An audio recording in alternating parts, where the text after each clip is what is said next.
Olá pessoal, tudo bem com vocês?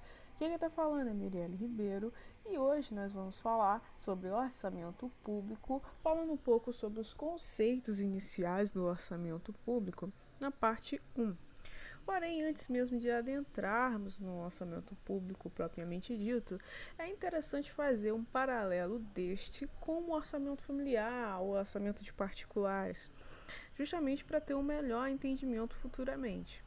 Bom, ele é similar, o orçamento doméstico com o orçamento público, porque ele tem esse intuito de ter um conhecimento das receitas e das despesas e justamente para ter assim, um controle dos gastos, para também ter um melhor planejamento, conhecimento desses gastos e conhecendo eles, a gente, ao final de um período, pode saber se esse resultado vai ser positivo ou negativo.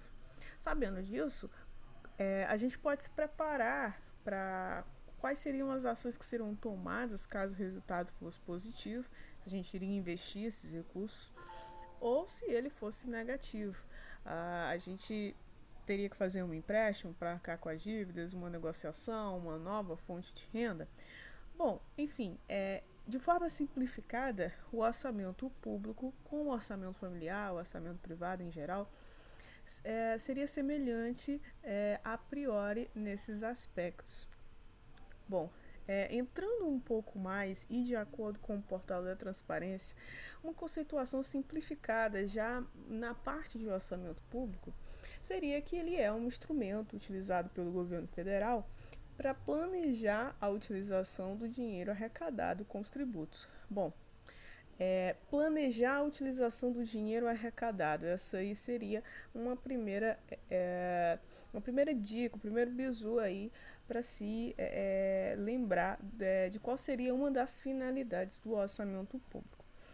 Continuando, esse planejamento é essencial para oferecer serviços públicos adequados, além de especificar gastos e investimentos que foram priorizados pelos poderes. Bom, a gente consegue ver nesse parágrafo que, além do orçamento público ser um instrumento de planejamento, de controle das arrecadações, ele também serve para se priorizar onde os gastos serão executados. No próximo parágrafo, a gente vê que essa ferramenta estima, e essa parte é importante, estima tanto as receitas que o governo espera arrecadar, quanto fixa as despesas a serem efetuadas com o dinheiro. Estima as receitas por quê? Porque o gestor público ele não tem uma bola de cristal. Então, ele necessita saber, ter uma presunção de mais ou menos quanto seria as receitas e fixar as despesas, porque para evitar que ele gaste mais do que arrecade. Então, até na continuidade, há mais ou menos essa explicação, que assim as receitas são estimadas porque os tributos arrecadados podem sofrer variações, enquanto as despesas fixadas para garantir que o governo não gaste mais do que arrecada. Bom, a versão simplificada é essa e está lá nas referências lá do portão da transparência, beleza? Continuando, para se ter uma conceituação um pouco mais abrangente e bem mais próxima do que a gente vê nas provas e até mesmo na legislação, eu peguei essa citação do Aquaviva, mas existem várias outras conceituações de orçamento público de diversas áreas, de, de, conceitos mais pro lado econômico, mais pro lado contábil. Então, essa aqui eu achei um pouco mais assim, abrangente para o que a gente vai falar, mas não excluem as outras. Bom, o orçamento público, segundo a Aquaviva, é um programa de obras, serviços e encargos públicos expresso em termos monetários, ou seja, em dinheiro, com estimativa de receitas, como a gente falou, o gestor público estima as receitas e fixação das despesas a ser concluído dentro de um exercício financeiro. Aqui ele fala os principais pontos que eu até citei um pouco mais acima aqui. Ele fala que prevê as receitas do orçamento, que é um instrumento de planejamento que prevê as receitas, beleza, gestor público não tem bola de cristal. e para evitar, ele sabe que vai existir essas variações, então por isso que ele faz essa presunção. Ele fixa as despesas, porque as despesas, sim, eu posso ter um controle de gastos melhor do que um controle de recebimento de receitas, porque a receita pode ou não acontecer.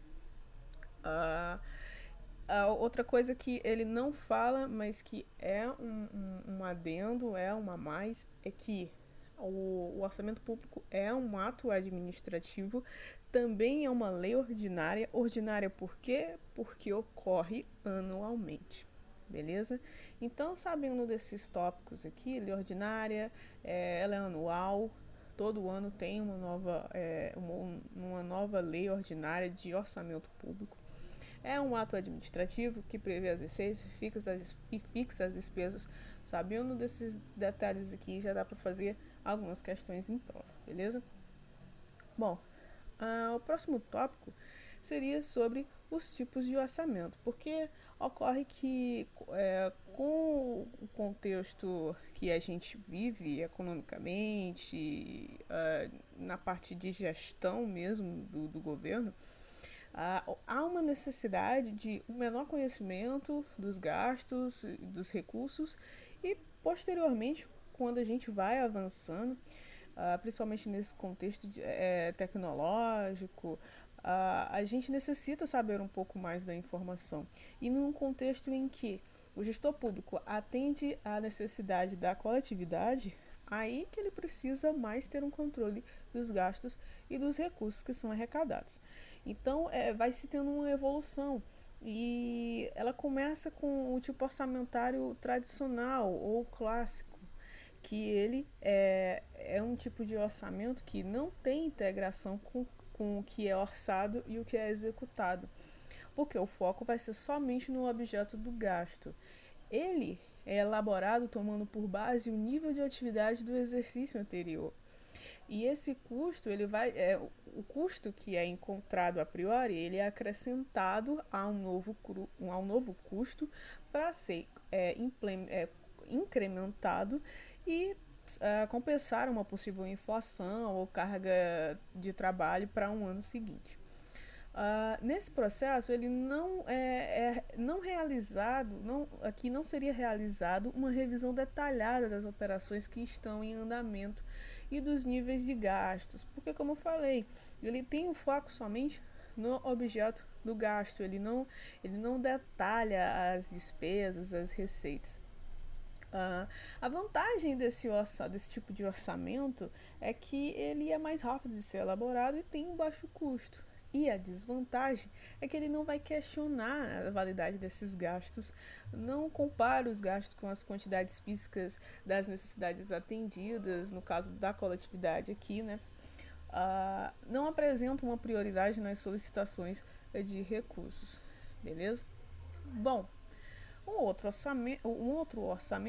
tipo de orçamento, que aqui já vai necessitar de um pouco mais de refino nos detalhes, seria o orçamento base zero, que a demanda solicita um detalhamento e uma justificativa de todos os recursos a cada ciclo orçamentário. Ele tem uma revisão crítica dos gastos tradicionais de cada área e analisa o custo-benefício de todos os projetos, processos e atividades, sempre partindo de uma base zero. Ele aprova os níveis dos gastos após a elaboração com base em critérios previamente definidos e também cria alternativas para facilitar uma escala de prioridades que serão levadas a uma decisão superior de gestores. Bom, as vantagens desse orçamento base zero é que ele realmente se concentra nas reais necessidades e não somente numa variação de ano anterior, como o orçamento tradicional, que só pegava os dados anteriores e fazia um incremento caso necessitasse. O orçamento base zero, ele fazendo isso, ele faz com que os gestores avaliem melhor a aplicação eficiente dos recursos, já que todo ano tem que ter uma justificativa de cada gasto. Ele fornece também informações mais detalhadas relativas aos recursos necessários para se finalizar e para se chegar aos fins desejados. e também cria a prática interrogativa filosófica em lugar de assumir práticas decorrentes do ano passado. Em vez de sempre assumir uma prática cotidiana, ele sempre necessita de um detalhamento e de uma justificativa. Bom, a outra vantagem é que ele também identifica perdas ou uma burocratização, um engessamento dos recursos que não são prioridades no momento. A desvantagem do orçamento base zero é que ele é muito mais demorado e trabalhoso e, consequentemente, mais caro de ser feito. O mapeamento e as justificativas de gastos de cada unidade vão produzir montanhas de papel. Então, de certa forma, cada um vai ter as suas vantagens e desvantagens. Bom, a gente viu que o tradicional ele é mais fácil de ser feito, mas ele não atende de forma assim, não tem um controle muito adequado, né, dos gastos, muito detalhado dos gastos. Já o orçamento base zero ele até tem esse controle bem detalhado, mas como a gente viu, a desvantagem é que ele é mais dispendioso, né, tanto em termos monetários como em termos de tempo mesmo.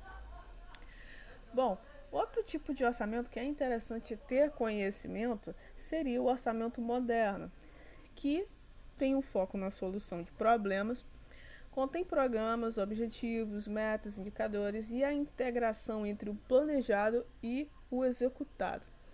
Ou seja, ele vai detalhar bem mais a responsabilidade. A gente vai vendo que que no primeiro orçamento a demanda não era tão grande. Nos posteriores a gente vai vendo que vai melhorando a questão do conhecimento dos gastos e das receitas. Por quê? Por conta justamente do contexto econômico, financeiro que os países viviam e até as empresas mesmo viviam. Bom, outro tipo de orçamento é o participativo, que é aquele que o cidadão participa e também influencia ao mesmo tempo.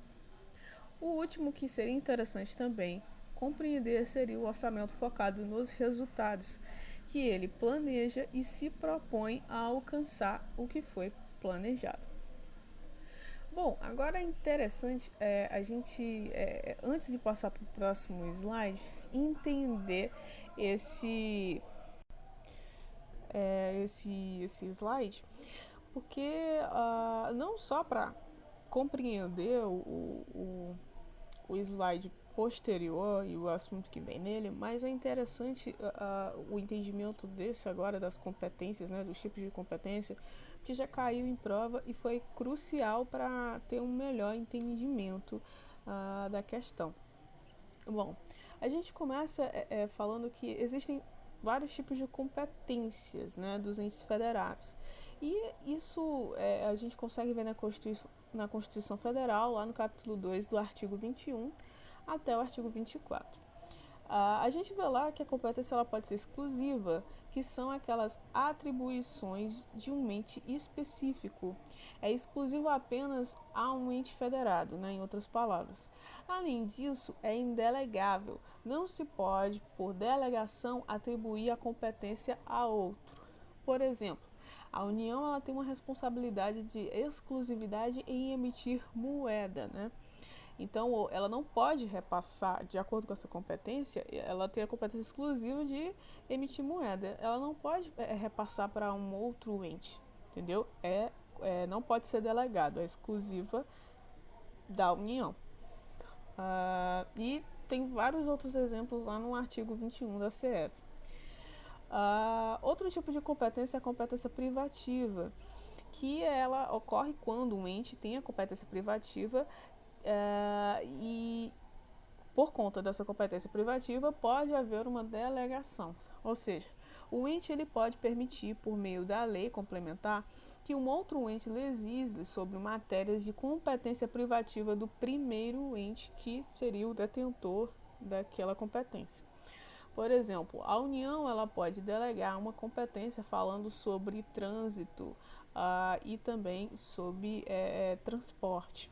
É competência privativa dela, mas ela pode passar para um outro ente, como a gente pode ver no artigo 22 da CF. A competência comum é aquele tipo de competência que mais de um ente pratica.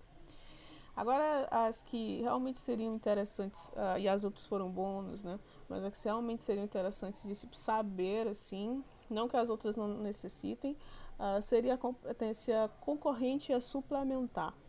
A concorrente, ela é aquela onde somente a União pode editar a lei em caráter geral sobre uma matéria, mas o Estado ele pode complementar e detalhar de forma suplementar. E até seria a conceituação da competência suplementar, que é aquele tipo de competência que complementa, né? Voltando para a concorrente, porém, se a União não editar uma lei geral, os estados eles podem usar de sua competência plena, ou seja, podem editar uma norma de caráter geral.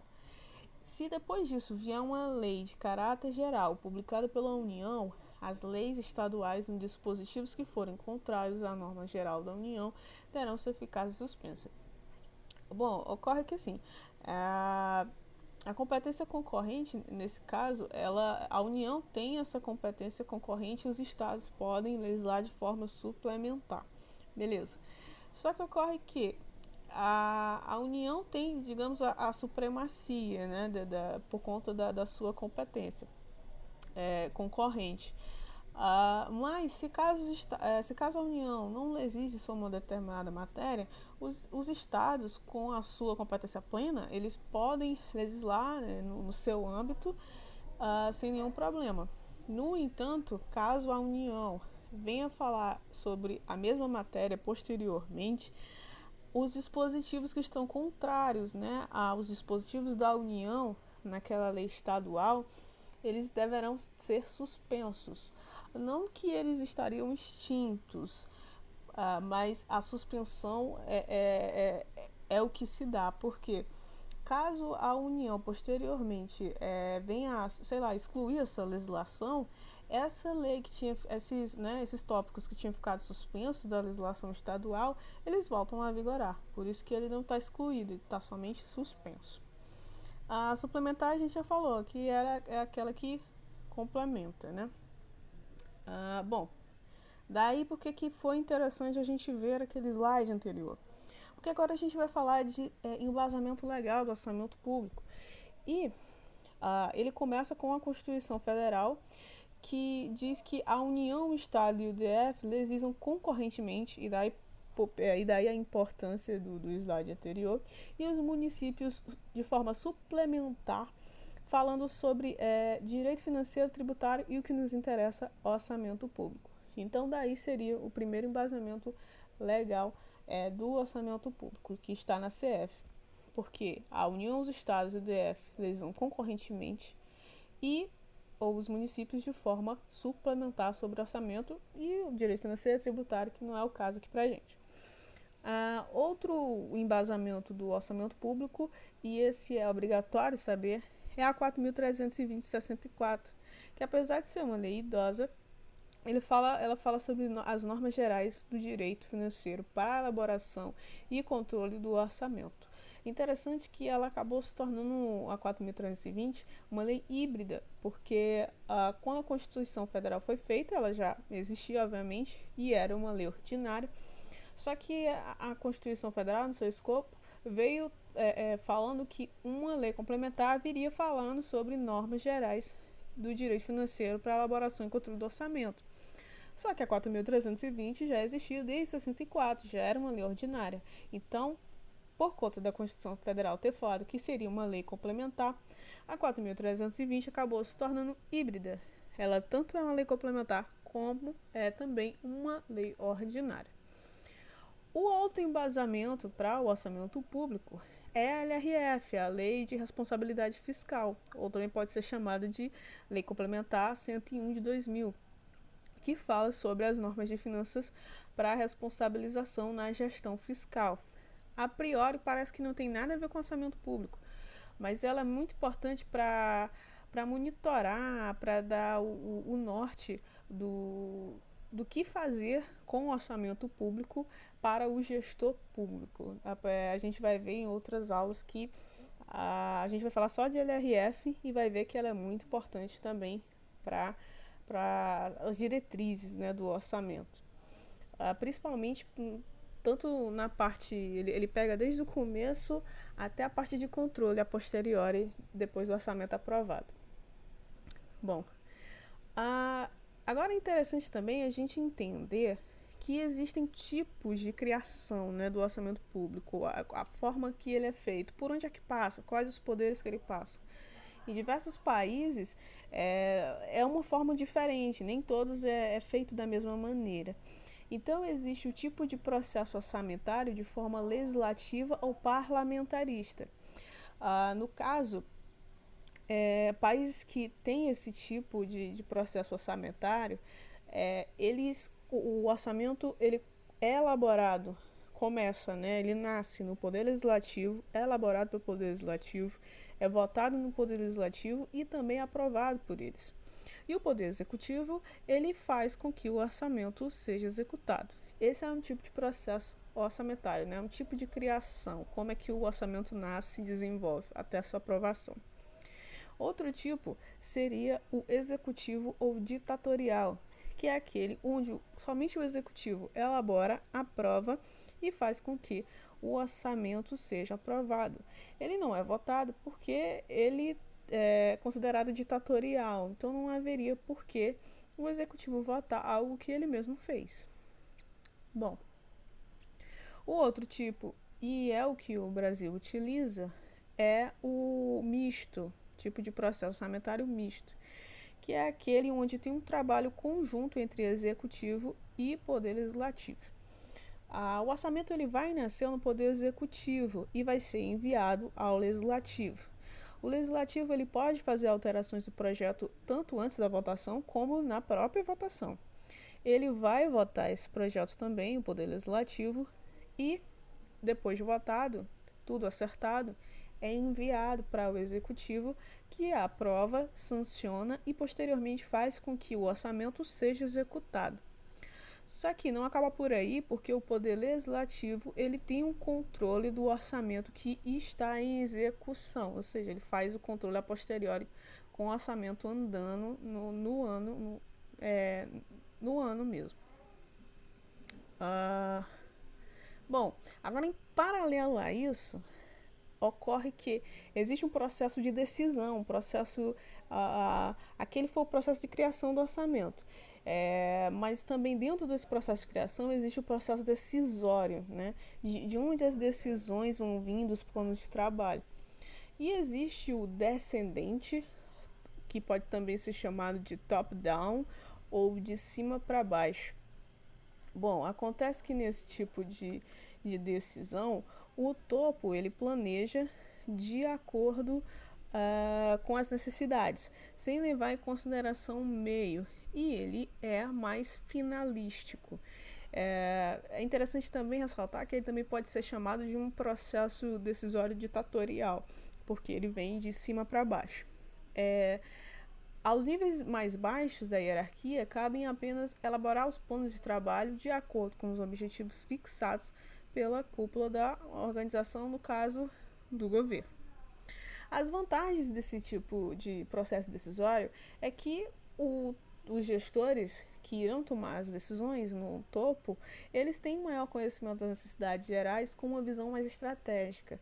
Vão ter também uma melhor adequação dos recursos aos objetivos. E eles também terão vão tomar as decisões de forma mais rápida, porque são poucas pessoas que fazem parte do processo de planejamento. Bom, a parte da desvantagem é que há um perigo de uma programação utópica, mas sonhadora, porque eles desconhecem as possibilidades reais da administração, da galera que trabalha na linha de frente. E também outra desvantagem é que há um risco da falta de adesão das unidades que vão executar essas decisões. Beleza, o outro tipo de processo decisório é o ascendente, ou bottom-up, ou também pode ser chamado de baixo para cima. Ele também pode ser considerado um tipo de processo decisório participativo, porque nesse modelo de baixo para cima, os objetivos são estabelecidos pelos órgãos inferiores da hierarquia e são aprovados pela alta administração, no caso gestores. Nesse modelo, cada unidade é obrigada a pensar em termos objetivos, desenvolvendo seu orçamento, considerando as necessidades em relação aos meios. Ah, as vantagens é que as unidades, por conhecerem melhor, por trabalharem na linha de frente, ah, o meio onde elas estão situadas, elas conhecem melhor esse meio e apresentam um maior realismo na programação, porque justamente tem conhecimento e trabalho na linha de frente e sabe quais são as reais necessidades. Esse processo ele funciona como motivador também e gera uma compreensão e adesão das áreas executoras. A desvantagem é que as áreas operacionais geralmente têm uma visão limitada na determinação dos objetivos e, por conta disso, acabam tendo uma pouca visão, quem trabalha na linha de frente, né? Existe a possibilidade também de os objetivos setoriais não estejam, em um primeiro momento, coerentes, né, similares com os objetivos maiores da organização, que no caso do orçamento público seria atender a coletividade. Há um risco de as unidades orçamentárias por conta de ter um processo decisório de ascendente, né, de baixo para cima, quererem somente atender os seus interesses e não o da coletividade. Esse pode ser um risco né, que ocorra. O último processo decisório do orçamento público é o misto, que pode também ser chamado de U-Plane. Nesse momento, nesse modelo, existe uma interação entre todos os níveis hierárquicos. Então, ele junta o de cima para baixo com o de baixo para cima. Os níveis hierárquicos mais altos, eles vão traçar as diretrizes e os objetivos em função dos meios disponíveis e com parâmetros. As unidades operacionais elas vão elaborar os planos de trabalho que vão ser consolidados e aprovados pela alta administração. A vantagem do U-Plane é que há uma maior adequação dos objetivos aos meios e vice-versa. Isso evita planos mais sonhadores ou com uma visão limitada, porque eles vão estar trabalhando juntos, né? Tanto os gestores quanto quem estaria na linha de frente executando. Há também uma eliminação do risco de duplicidade e também uma adesão maior e um maior comprometimento por parte das unidades que serão executoras.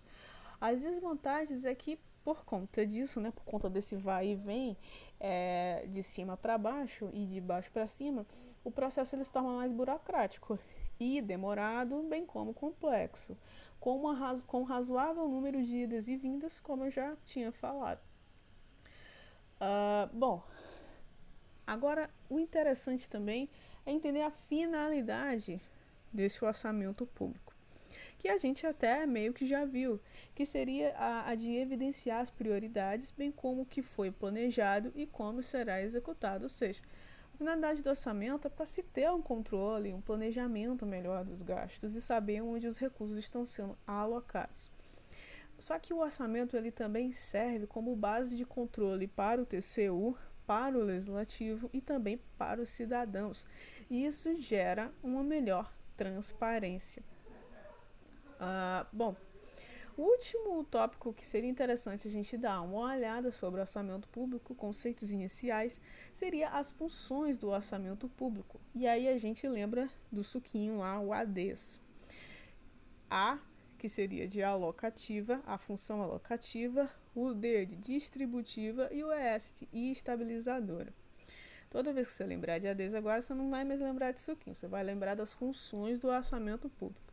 Então, a alocativa, ela seria aquela função que aloca recursos e oferece serviços onde a iniciativa privada não consegue suprir as necessidades de forma eficiente. Quem é mais velho sempre diz pra gente, né, um exemplo da função alocativa, que antigamente a linha telefônica ela era pública, né, ela era dos órgãos públicos que supriam as necessidades da linha telefônica, porque a iniciativa privada, naquela época, não conseguia suprir as necessidades de forma eficiente. Hoje não, hoje é tudo privado, falando-se em linhas telefônicas. E já o Estado não usa mais a sua função alocativa nesse setor. A função distributiva, ela tem a função, né, a finalidade de distribuir renda, distribuição de renda, diminuição da desigualdade e corrigir falhas de mercado do sistema capitalista. Aqui a gente vê que o orçamento ele é diferenciado, né? Um exemplo é que o orçamento ele é diferenciado em várias regiões, justamente porque existem regiões que elas são economicamente mais ativas do que outras. Então, para gerar uma igualdade social, corrigir as falhas de mercado do sistema capitalista, o Estado utiliza da sua função distributiva para gerar esse equilíbrio. A última função do orçamento público é a estabilizadora, que tem a finalidade de estabilidade econômica, de preços, empregos e estabilidade em geral. Bom, é isso, pessoal. Eu espero que vocês tenham gostado dessa primeira aula sobre orçamento público. Se você gostou, deixa um like, compartilha. A gente vai falar, vai ter outros vídeos, né? Trazer outros vídeos falando sobre esse assunto. Quero agradecer a vocês e, como sempre, as referências estão na tela. Aí também até deixei claro aí qual seria a referência que vai ter as conceituações de orçamento público. É interessante vocês darem uma olhada para terem várias conceituações de várias linhas diferentes de pensamento, beleza? Bom, obrigada novamente, até a próxima. Tchau, tchau.